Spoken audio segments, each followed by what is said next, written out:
What's up, everyone, and welcome to Play Hard and Love Big Radio, the official podcast of Spotted Dog Yoga and Sup, based out of Folsom, California. Check us out at spotteddogyoga.com. Play Hard and Love Big Radio is dedicated to bringing you the inspirational people and the inspirational content to help you live a more purposeful, passionate, and healthy life.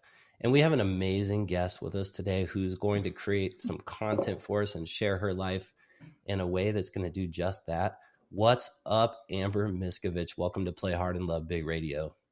Thanks, Nick. Thanks for having me. It's such an honor. I'm stoked to be here with you. Yeah, I'm stoked to be here with you too. Just for everyone's knowledge, so that you know where Amber's coming from. She is very well versed in the field of health and wellness, but also in service. Amber is a skilled massage therapist. She's a public speaker. She is an ex-medic in the Airforce, and she's an ex-firefighter.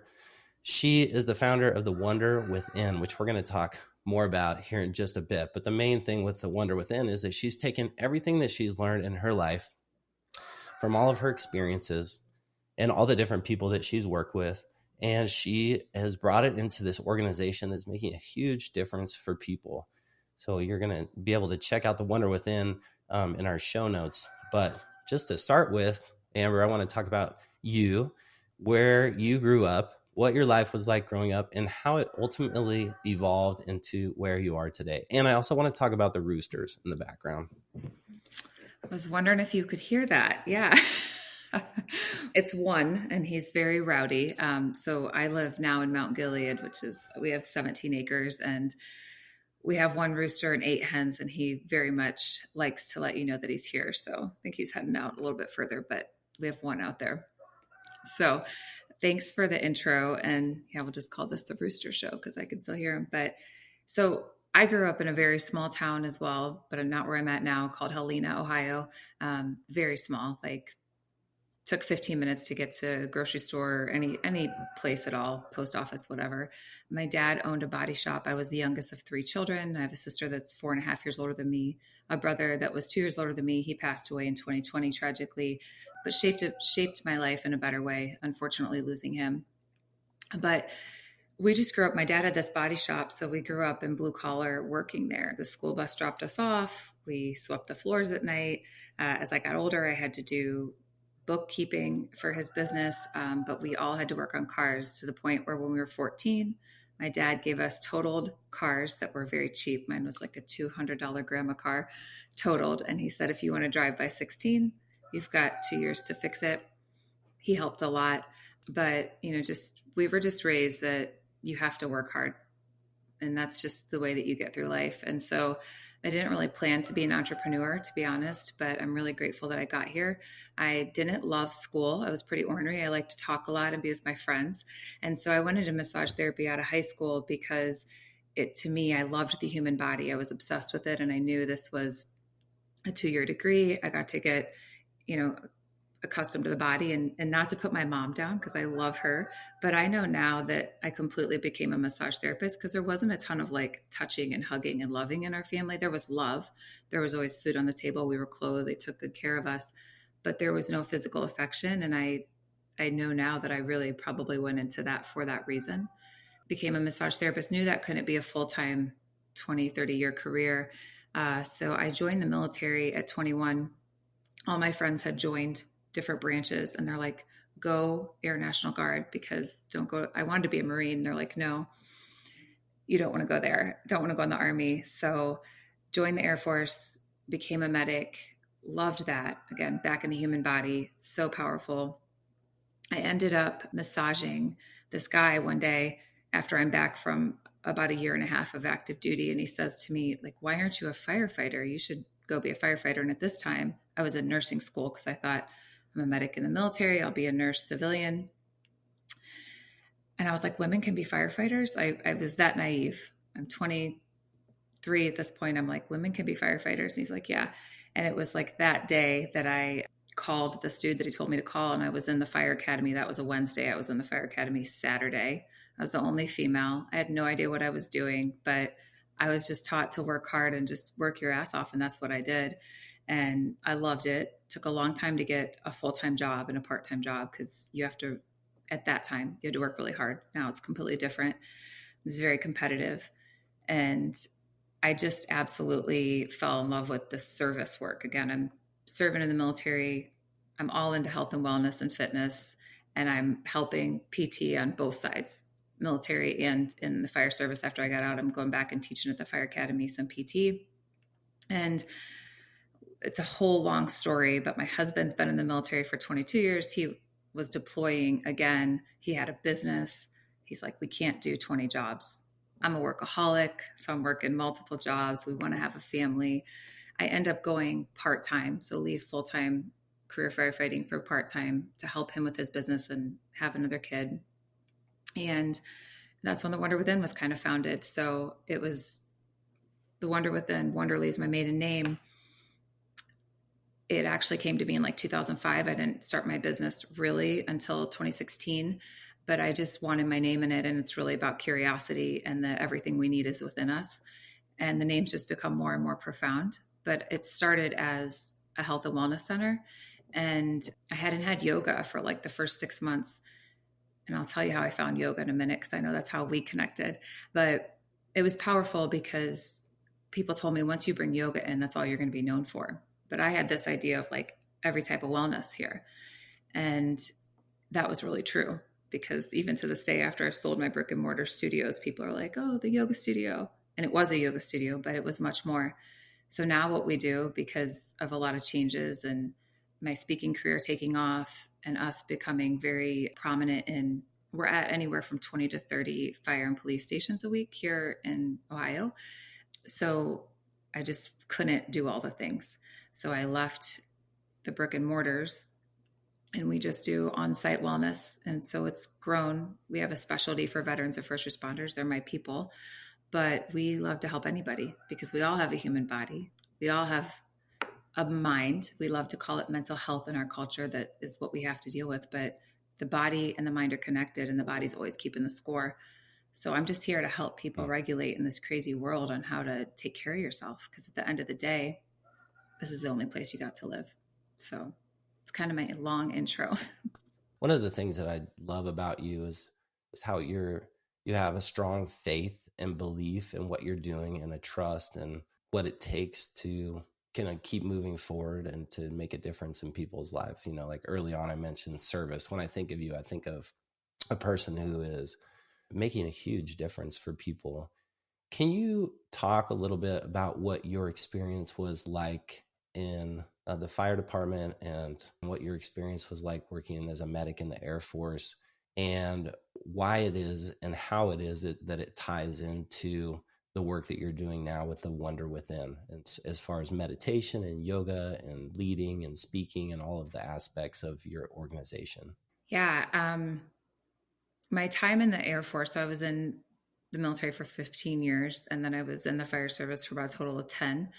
My time in the Air Force was interesting because I get thrown in and I'm a hard worker. And so if you're a hard worker, I feel like in any of these fields, you just get a lot of things thrown on you. So I was a medic, but then I started to kind of help out. We were a fighter wing, so we had F-16s.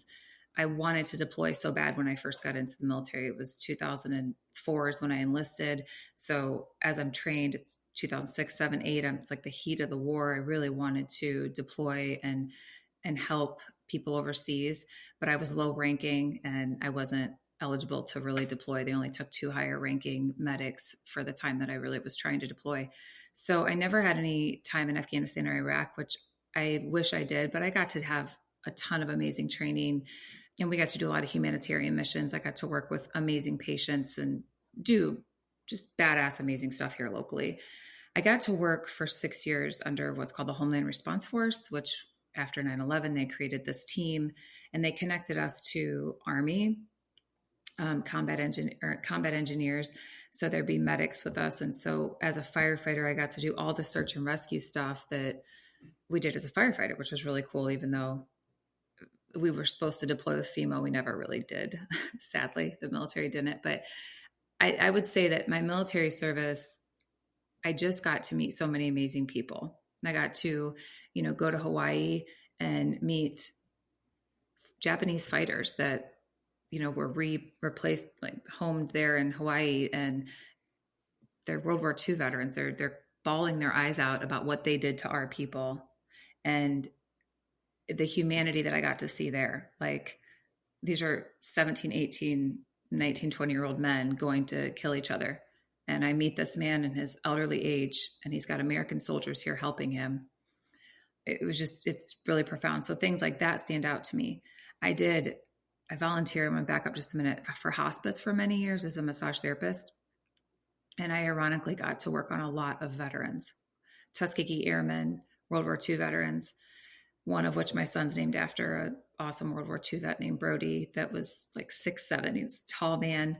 But I just feel like from the fire service and the military, the humanity that you see, because you're helping all people.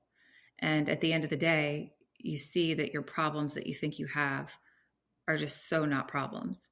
And the fire service, again, when I trained and rode at a station, it was a Columbus fire station that was really busy. But actually, as a firefighter, I worked at townships that weren't super busy. We saw things. But at the end of the day, again, it's like we're trying to help people. And what I know now from my career and going back and helping the first responders is like, I can only help myself. It's like that oxygen mask thing on an airplane. If I'm not helping myself, I'm really no good to others. And the stats show that those of us that go into these career fields, a lot of times can't help ourselves, or we had childhood trauma that we didn't take care of. So we're out trying to basically numb it by helping others. And I could go into that a lot, but really what I know is we need to help ourselves. And so although service is so important and we got to get out of ourselves and help others, at the end of the day, there's a cost to be paid if you don't take care of yourself. And so working in those career fields, I just saw the addictions, the infidelity, the constant marriages that were failing, struggles that people were having with PTSD, with all the things. But what I know now after doing more of this work and working with other organizations is that PTSD most times is not what we think it is. A lot of times it's childhood trauma that we go into these career fields for, and then we put moral injury on top of it, complex PTS. And I didn't plan to go there with this that fast, but it's as I work in my career now, going back and helping people, you just see the suffering everywhere. So the people that we're responding to are suffering, and the firefighters are suffering, the cops are suffering, the veterans are suffering, humanity's suffering. And why are we suffering? Addiction is a cover up for trauma. Addiction is completely correlated with trauma.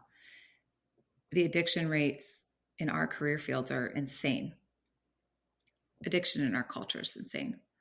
Whether the outside addiction that we know about, drugs, alcohol, porn, food, binge watching, that's one form. But then there's internal drugstore, which I learned through Save a Warrior, and some Dopamine Nation is a great book, is that we get high off of drama, sarcasm, gossiping, and cussing. I'm a cusser, and I didn't know until a couple of years ago that I actually get a dopamine high when I cuss.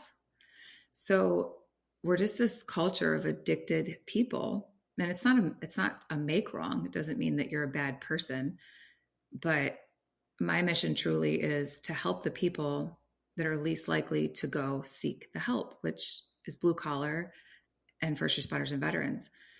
I was not into yoga. A friend of mine was like, you need to go to yoga, because after my daughter was born, she didn't sleep for like 9 months for more than 20 minutes. And my husband and I were like, we understand what shaking baby syndrome is. I hate to say that, but it was miserable and hard. And she said, go to yoga. And I'm like, I don't know. I'm going to go run a half marathon, after a C-section. I'm going to go lift weights. I'm not going to do yoga. And she's like, well, I think it'll help you lose the weight you're trying to lose. And I was like, okay. So I went to a yoga retreat, and just like fire school, like the next week, I'm like, I'm going to be a yoga teacher. And I immediately knew this is what we have to take to these individuals. So there's about 11 things that we take into our wellness sessions with veterans and first responders. And yoga is absolutely a huge arm of that. But as you know, the power of yoga is so much in presence in your breath, where people in our culture see, oh, this beautiful pose and this acrobat. Like, no, it's about getting yourself present in the moment to get out of all the other stuff that's leading us to those addictions. And so it helped me. And then I started to notice it help others. And the buy-in's tough. It's always tough to get buy-in from people. It's growing. And I love what I just saw you post, like, why aren't more men doing yoga? And I think it's so interesting because it's always like yoga, there's all these biases. And it's like, do you breathe? Do you have a body? Just go move it, right? It's like, why are you not moving? They move. And the people I work with specifically, you know, they're badasses and they can kick their own ass and they can do hard workouts and wear 100 pounds of gear and run into a fire. But stretching is very hard for them. Being present with their breath is very hard for them. Being quiet and trying to shut off all the stuff that's happening, that's hard. And so really, it's just so interesting, but I love it. You know, I went off on a tangent. So I don't know if that answered your question. Ask more if I didn't. Yeah. So the buy-in can be challenging, certainly. And so how is it that, I know a lot of what you spoke to already would make me want to buy into doing yoga, the connection of breath and body and the importance of taking care of ourselves and whatnot. But when you go into a fire department to work with them, or you're working with veterans, or you're working with educators, before you're working with them, how do you get them to buy in? And when you're working with them, what do you communicate to them so that they can really fall in love with it and really invest in themselves through these practices? A great question. It's really adapted. You know, when I first started in 2016, I would always start with massage. So some sort of fascia work with the balls, because everybody, number one, it really gets you to realize how much is happening in your own body. Like, we're so disconnected from the physical body and what's going on. So if I can get them to roll their feet out for a minute and then stand on both their feet and just feel that difference of that dilation, because constriction is always the killer, right? So I have an analogy now I love to show, and I'll have people clench a fist and I'm like, stare at your fist. And they're looking at it and they see the blood flow go away and it's becoming painful to hold the fist. And then you open your hand and the blood flow comes back. This constriction is killing us, whether you're a civilian, an educator, electrician, lineman, you know, whatever you're doing, constriction's what's killing us.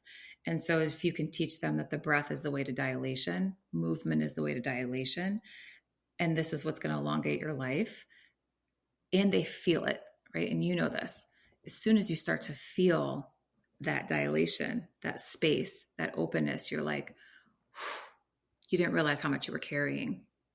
So I try to get it physical first. At least I used to. If I'm going out, it just depends. If I'm getting hired to speak and I'm not having them do any yoga or any movement or any massage, I might just have them stand up and hold their diaphragm, which, again, I wish I knew when I was a medic and a firefighter that the diaphragm takes up the bottom 6 ribs. It's huge, right? And so if I could just get them to hold on and actually, again, take their senses right to their source of power in their breath, they realize, because when we're stressed, our breath is short, shallow, sharp. And so if I'm talking to someone, I'm just going to get them to notice what they notice. I've been talking for 5 minutes. How many times has your mind wandered? You know, are you asking yourself, when is this woman going to stop talking to me?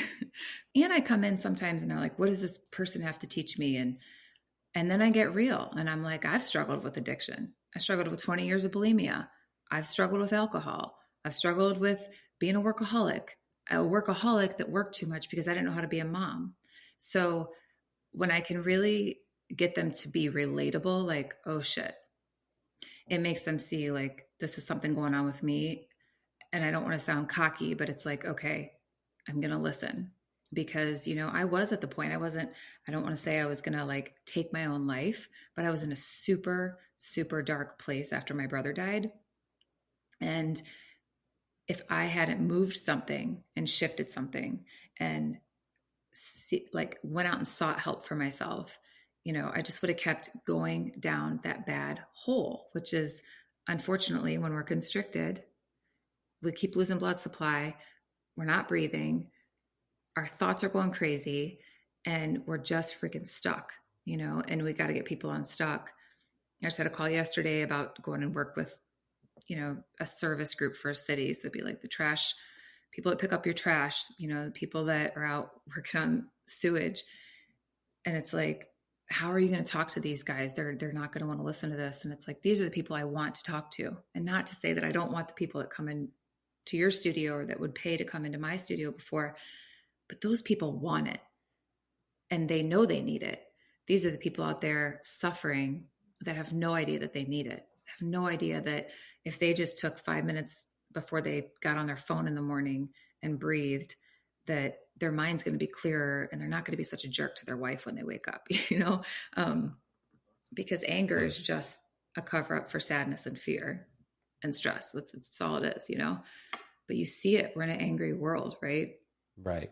Yeah. Speaking of like the impact of living in an angry world and living in stressful environments and seeing things that other people don't see and whatnot, do you know statistics around suicide after someone has been in a fire department or been a veteran or in a really stressful job? Do you know anything about the statistics of those that you could share?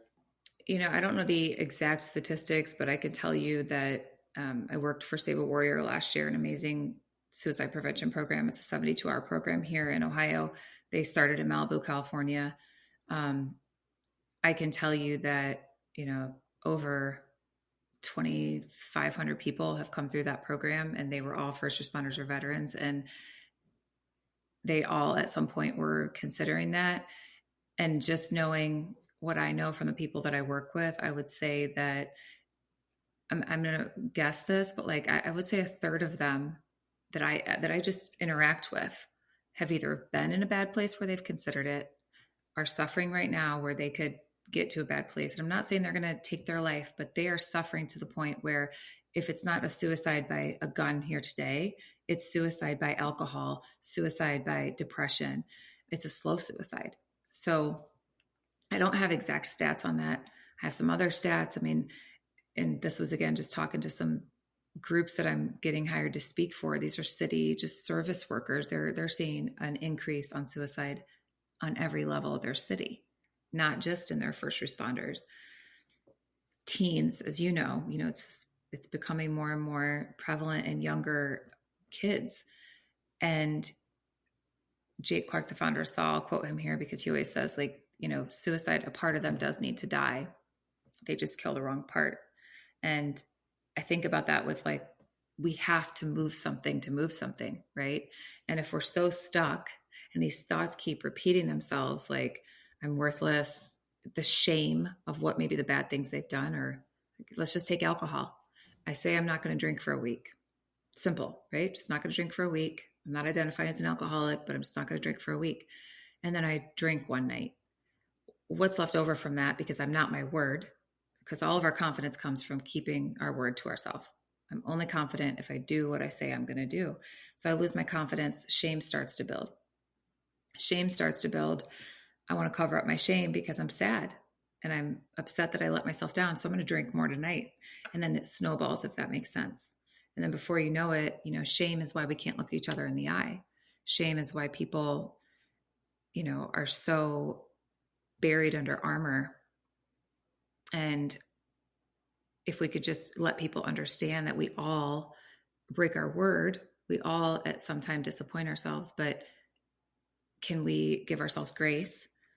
Can we ask, why do I want to drink? Because really that's the bigger question. It's not the substance. There's a really big porn addiction in our culture. Huge in these career fields, but also in our culture. And there's a ton of shame around it. But instead of asking, like, what are we using this specific thing for? Why don't we ask why? What am I trying to numb out from? And I just think we need to have more honest and direct conversations with ourselves. Because, right, like, we all know that you and I can have a conversation, but it's a little filtered, right? I mean, even my closest friends, they maybe don't know every single thing. I like to give the analogy like, you see a part of my house right now, Nick, but if I took you around my whole house, it wouldn't look as good as this. You know what I mean? Like you have the house when you know somebody's coming to your door and you get it all clean and ready. Yeah. And then you have the house when someone just abruptly shows up and you're like, shit. So we have to have these honest conversations with ourselves. Nobody can do it for us. I love the way that the conversation is going. It made me think of one time I had a yoga teacher, and she was talking about something similar that you were about your house, and she was talking about her drawers and her cabinets and her closet. She's like, if you go in my closet and you like just look in there, it looks pretty organized, but if you open up the drawers in my cabinets and my closet, it's a total shit show. You know? It's like, yeah, and I think it is certainly like that. It's hard to open up and just have direct conversations because there's like this, what people think about us, and are trying to protect our self-worth and all the different aspects of it, and also I think there's this level of trust that has to be created in a relationship in order for somebody to open up to that point, but then also I'm sure like people have been in relationships for years and years and years with people that you would think that they really trust really, a lot, and they probably don't open up to each other, because those are the people that we're afraid are going to judge us the most in some way, shape, or form, 100%. And I think our most intimate relationships, they're the ones that we can be the most ruthless and cruel in. But yeah, they're the ones that it's sometimes the hardest to be the most vulnerable in if we don't really make the effort. Most of us have been weaponized for our vulnerability. You've at some point gotten vulnerable, and somebody, and especially in these career fields that I see, someone gets a moment of vulnerability. They show a tear, which don't cry. It's like I say all the time, I'm like, if you poop, you should cry, right? It's just supposed to come like that, like that it happens. And at the end of the day, it's like if you've been weaponized for your vulnerability before, it just makes us harder. Like, I'm not going to do that again because look what happened. I got to look good. I don't want people to think that I'm weak.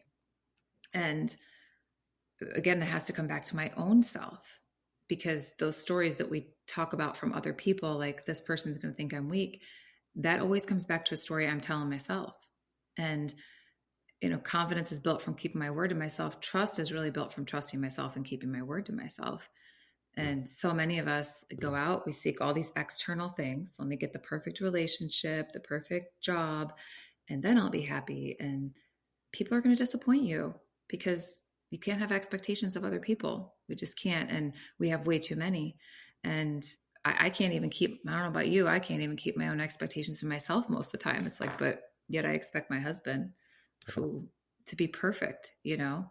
I know that you and I had talked about this question ahead of time, but I think the biggest thing with love, and I go to my brother for this because he died at 39, tragically, but we weren't kosher really as kids. Like him and I went at it a lot. And he went through a pretty tough divorce and got in a pretty dark spot. And we got very close through his divorce.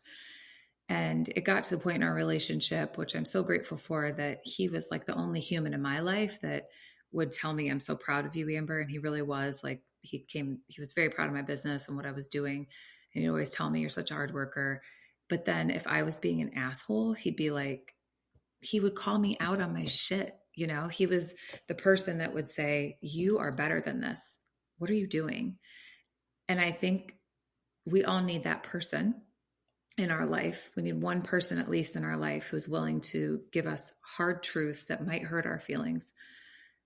And we also have to be able to be that person to ourselves, because again, someone can give me that, but if my insides are raging with anger, I'm going to project that they're a bad person. How dare you tell me that? But I knew that he loved me, and he was telling me that because he wanted me to be better. And I didn't like him saying that still, but I think that's really when I'm out speaking, and I'm especially like, there's one talk I give all the time, leading mindfully, like that's really a lot of my message. Like, you're living, which is a gift, but are you really living? And I equate living to love, which is having difficult it's uncomfortable.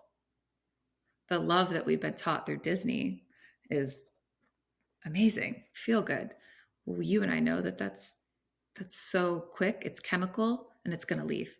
It's not real love. Real love is sticking through hard times, hard conversations, and being willing to love somebody enough to care about them rather than to turn around and talk shit about them later and be like, they're doing this. And it's like, but you're their friend.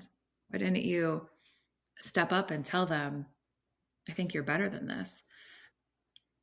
And I think, again, it's most people don't do that because they're afraid of losing something, losing a friend, losing more self-worth, but just feeling like they're not enough because of that. But to me, that in our whole world is what needs to happen. It's not just, it's on the individual level within companies, but also we're in such a world against each other. And it's like, can we just have honest conversations?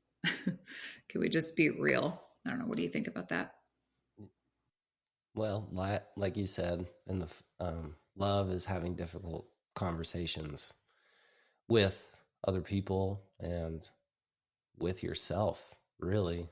Like, I think that, I definitely am not above any of it either. I've had addiction and issues, and I've had people call me out on them, and I've been in a place in my life where I was resistant to them calling me out on it, being honest with me and angry about the fact that they would dare think that I could be like that, or that I had a problem, and then, really I've had that stage of my life, but then I've also had the stage in my life where I'm at now, where I'm like, wow, I'm having a difficult conversation with myself. Like, I do something that is not aligned with who I say I am. I say something and then I don't stick with what it is that I said. I'm just out of integrity and I feel like crap. And like you said, there's this waterfall of confidence based off of shame because I'm not sticking with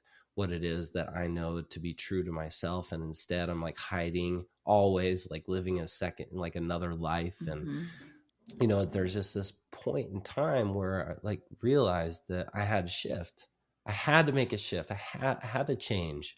And one of the hardest parts for me was understanding how to. Like, I know I have the tools, right? Like, I've been doing yoga and meditation for like 13 years. I've been an athlete. Like, I understand. I have great conversations with people like you, Amber, and I work in service and I speak to people about this all the time. But I had a hard time understanding, like, what do I need to do in order for me to actually make a change? And one of the things that was huge for me was looking at the habits that I had, where they came from, like the cues, the things that sparked those habits. But then ultimately, the biggest thing that made a difference for me was changing my routine and shifting my, like, I guess you could call it like a system, like in a business, like changing my system of how I was operating. And when I did that, it was amazing actually how easeful it was for me to utilize the tools that I had learned before to create healthier habits and let go of the shitty habits, not that they don't come back sometimes, because they do. Anyway, that's what I'm experiencing and what's coming up for me in this conversation. What is your experience in, like, from where you are working right now and the people you're working with? How do you help them develop a plan to recreate healthier habits and let go of habits that aren't serving them? Well, first, thanks for sharing that, because me too on so much of that. And it's like, it's hard because I don't think there's a one-way route for everyone, right? Just like maybe yoga isn't for everyone.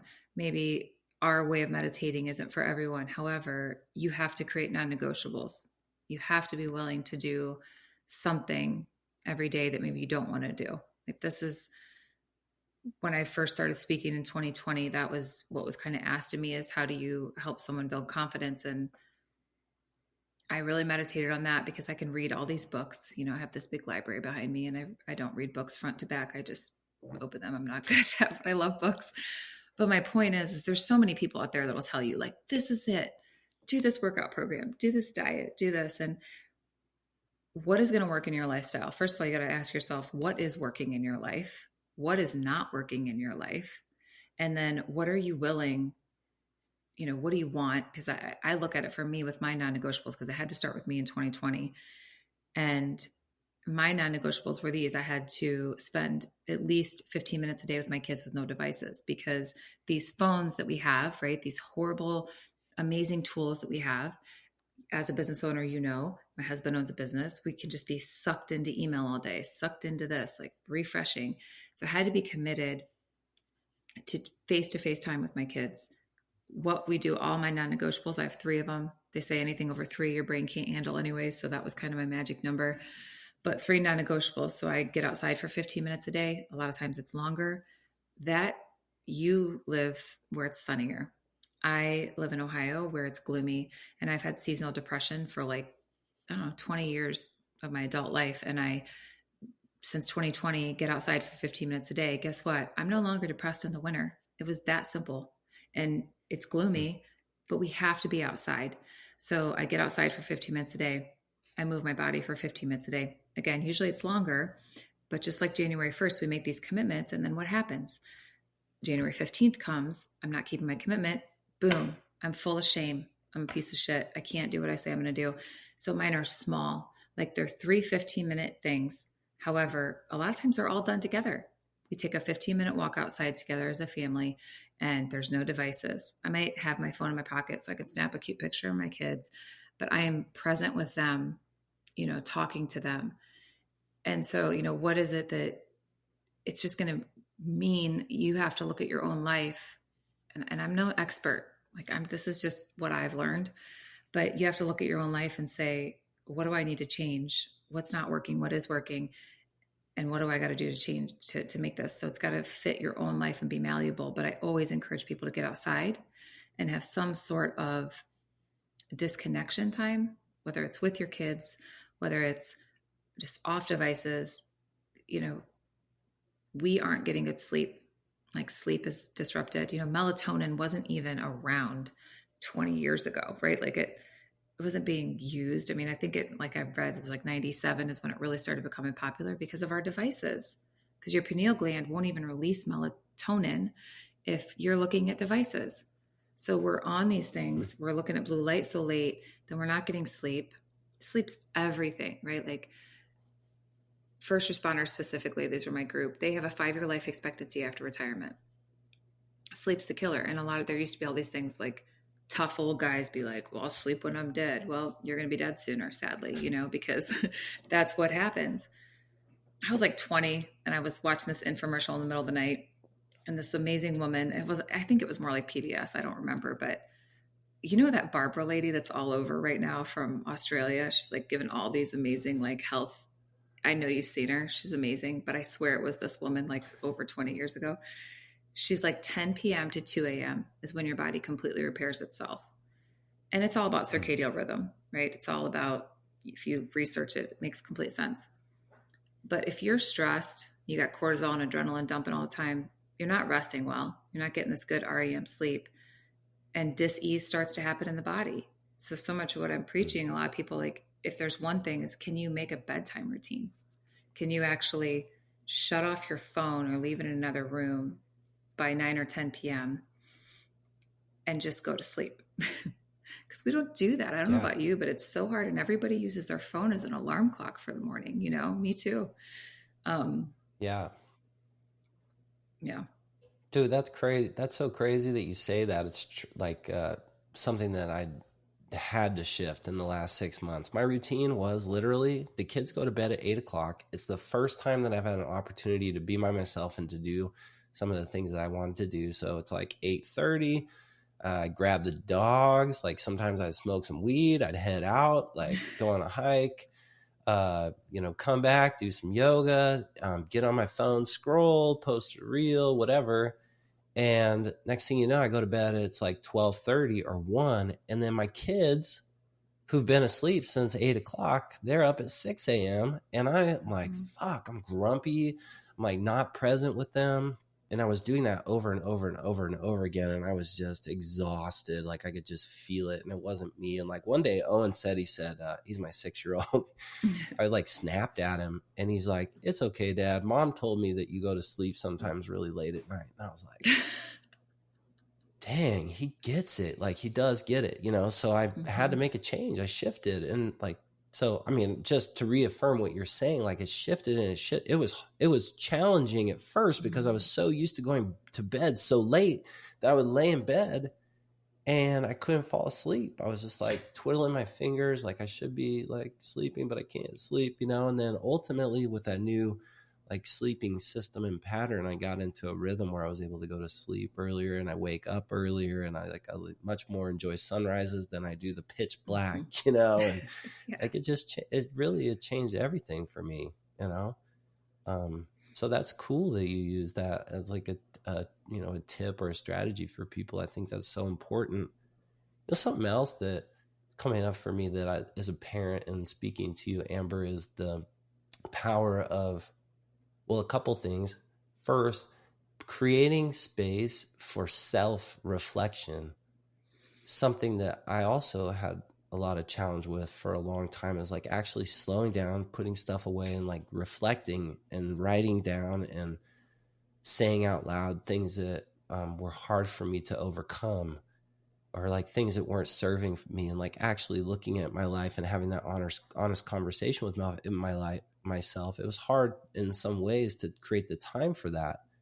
And then the other part that I want to mention is, we have a mutual friend in Dan Nevins. And one of the things that he talked about on his podcast that I love, and as a parent for me in talking to you, is the power of telling your story.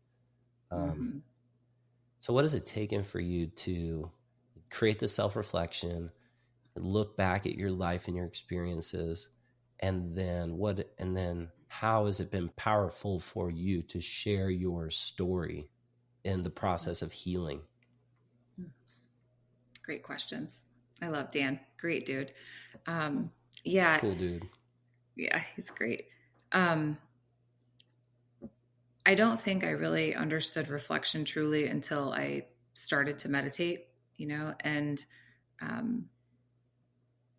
prior to meeting Baron and going through Baptiste yoga style, like it was very much, it would be nature, like nature is where I started to reflect, because I don't know what it is, but for me, like nature is almost like a church, and I do go to church, and I love, that's a meditation space for me. Being out in nature, sitting quietly, writing down, right? There's so many forms, but whatever it is, that this like flowing and allowing things to just naturally come versus like the forcing. Because again, I come back to that constriction and dilation. If I'm at here at my computer, there's not a lot of self-reflection because I'm constricted and just trying to get stuff done. I'm forcing. And sometimes it would be on my mat moving that the best reflections would come, and I'd be like, oh, gotta like, get on this. But that, I would say that, I mean, I do feel like my life completely changed in 2020 when I started to get outside every day, like really. And I went through this amazing program, Save a Warrior, that also really helped me. We learned another form of meditation, which is warrior meditation. It was gifted to the program from an amazing author. There's a book called How God Changes the Brain. It's about the neuroscience of how our brain can be reprogrammed, right? Because that's really what you and I have been talking about this whole time, is how can we reprogram ourselves? How can we create new neural pathways in our brain so that a habit becomes a ritual that we don't let go of? And your second question was what? Remind me again. I'm sorry. Well, geez, now you're really pulling on my memory. Second question is your story, the importance of your story and sharing your story, and the process of healing, and well, obviously being relatable with people, but in the process of healing. Yeah, I never like thought I was going to be a speaker. This wasn't really like in my game plan until I got asked, and then the story just kind of started flowing. And I just, again, I'm a pretty honest and open person. I've always been an open book with everybody. I've told people actually way too much. And I do want to say that, because vulnerability can be weaponized, like not everybody deserves to hear your story, or maybe there's parts of your story that not everybody needs to hear or deserves to hear, because they might weaponize it against you. And so there's not much I don't share of my story. But once I started to just share parts, and I'll just give this example of the eating disorder, because so many people have disordered eating in our culture, but it's so not talked about, and everybody has to eat.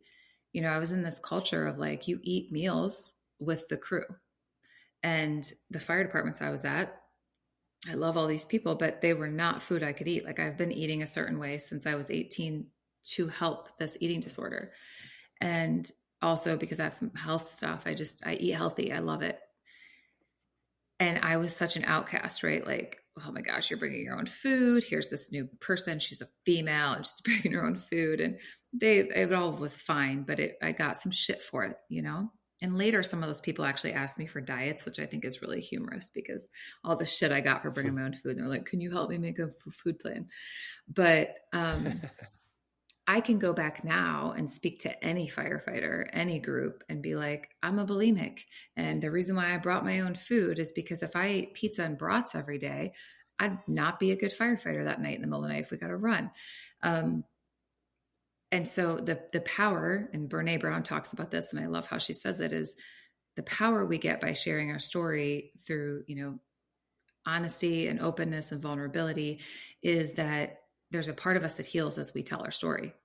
And so that's really beautiful. But sometimes we get vulnerability hangover, where you share it and you're like, oh, I shouldn't have said that much. And I don't feel that way anymore. And I'm so grateful, because my story might help one person. And I've had so many people come to me privately, men and women, more men than I would ever expect, and tell me about their disordered eating. I'm a compulsive overeater. I'm an anorexic. I'm an alcoholic. And it's like, would they have been able to say that to me if I just came in and acted like I didn't have any problems? No. And so you have to be able to share the dark, because we all have dark. We all have dark parts to us. It's why we have light, you know? And I just think it's like, if I can be ruthlessly honest and also ruthlessly compassionate with myself with that honesty, it's like, I know God's got this. Like, everything's going to happen the way it's supposed to. Like, there's no coincidence. There's no coincidence. You and I are talking. There's no coincidence in the people that we're here meeting, but we have to trust that.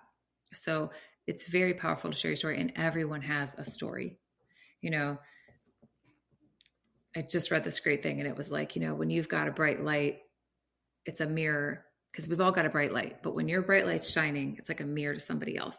And so if they are in a bad place, they don't feel so good about themselves, like, it's going to project back, like, it's your problem, get your light away from me, you know, whatever, you know who I'm talking about. But really, yeah, they've got a light, that they've got a story, and it needs to come out and heal. And that's just all there is to it. It's like, we all have a story. It doesn't mean that you're going to go be a public speaker. I'm not saying that, but it might be that you have one person you might rescue because you're willing to be honest about your own struggles. I just feel like the people that have moved me the most in my life are the ones that have told me the deepest, darkest shit about themselves, or publicly said it and had no shame attached to it, because they've done work on themselves. And just like you, Sharon, it's like, none of us are good. We've all got good and bad. Yeah. It's awesome. Wow, Amber. This conversation went exactly where it was supposed to go. I feel like it's been phenomenal taking the time to speak with you. And I know that our guests are going to get a lot of value from this. And I know for me personally, it's just like, selfishly, it's been a really great way for me to reflect and take a deeper look at like who I'm being and how I'm being, and how I can continue to move forward in a way that inspires more people. And so I want to just say thank you. Thank you so much for taking the time to be on this show, and for sharing so generously and ruthlessly on our podcast. Is there anything that we missed that you would like to share that I think is important for our listeners, or do you feel like we kind of covered everything up to this point? Yeah, I mean, I feel complete. I just want to say thank you. I'm so grateful for you, and I hope to get out and see you guys in your studio, and just feel blessed and honored. And likewise, like this is again why we talk, because it just keeps us accountable. So I appreciate you. Yeah. Thank you. Well, you'll have to, I mean, it'd be awesome for you to come check out our studios, certainly, but maybe you'll have to come check out Boise, Idaho too, because I know we've talked about that before. It is a pretty awesome place to get outside and play. And I know that you and your husband and your family love to do that. So you all are always welcome, either here or in Folsom. We'd love to have you. And best wishes to you and all the amazing things that you're doing, Amber. We're really excited to support you and hear how things continue to go for you in your company and in your life, my friend. Ditto, brother. Thank you. Much love. So appreciate you. Thank you very much. All right. Have a good day.